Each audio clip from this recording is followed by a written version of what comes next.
అంతగా వివాదాస్పదమవుతోంది.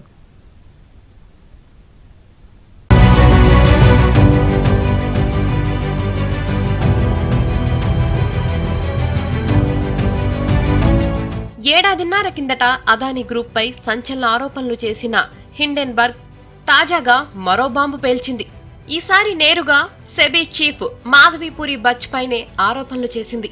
అదానీ గ్రూప్ సంస్థల షేర్ల విలువలను కృత్రిమంగా పెంచేందుకు వినియోగించిన బెర్ముడా, మారిషస్ ఫండ్లలో మాధవి, ఆమె భర్త ధవల్ బచ్ కు రహస్య వాటాలు ఉన్నాయని పేర్కొంది. గౌతమ్ అదానీ సోదరుడు వినోద్ అదానీ ఇండియా ఇన్ఫోలైన్ ద్వారా 2015 జూన్ 5న సింగపూర్లో ఈ ఖాతా తెరిచారని తెలిపింది. ఈ మేరకు శనివారం తన వెబ్సైట్ లో పోస్ట్ చేసిన బ్లాగ్ లో ఆరోపించింది. మాధవి దంపతులు 2015లో అదానీ విదేశీ కంపెనీల్లో పెట్టుబడులు పెట్టగా 2017లో మాధవి బచ్ సెబీలో శాశ్వత డైరెక్టర్ పదవి చేపట్టారు. 2022 మార్చిలో సెబీ చీఫ్ గా నియమితులయ్యారామె. అదానీ విదేశీ ఫండ్లలో వీరి పెట్టుబడి 84 కోట్ల రూపాయలని అంచనా.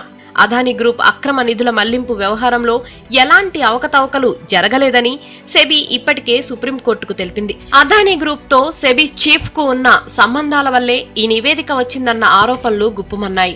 అదానీ అక్రమాలపై తాము నివేదిక విడుదల చేసి 18 నెలలు అవుతున్నప్పటికీ మారిషస్, ఇతర విదేశీ షెల్ కంపెనీలపై చర్యలు చేపట్టేందుకు సెబీ ఏమాత్రం ఆసక్తి చూపలేదని హిండెన్బర్గ్ తన బ్లాగ్ లో పేర్కొంది. అదానీ గ్రూప్ చాలా కాలంగా అకౌంటింగ్ మోసాలకు పాల్పడటంతో పాటు అనుచిత పద్ధతిలో గ్రూప్ కంపెనీల షేర్ల ధరలను కృత్రిమంగా పెంచుకుంటూ వచ్చిందని 2023లో విడుదల చేసిన రిపోర్టులో ఆరోపించింది.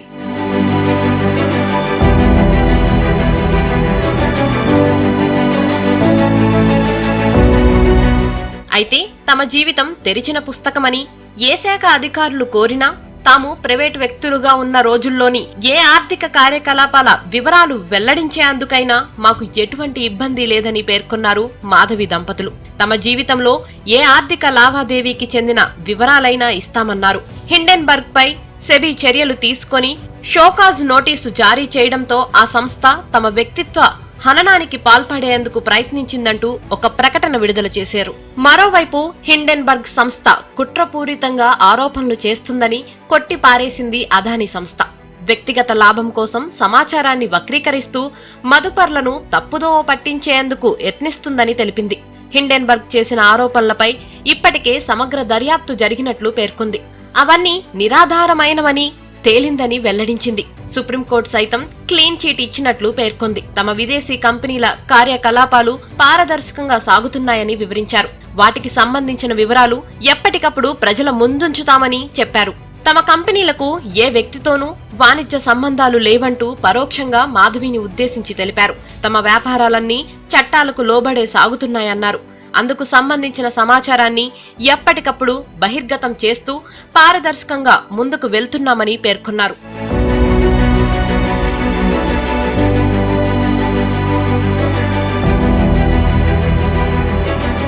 హిండెన్బర్గ్ రీసెర్చ్ నివేదికపై ప్రతిపక్ష పార్టీలు విమర్శలు గుప్పించాయి.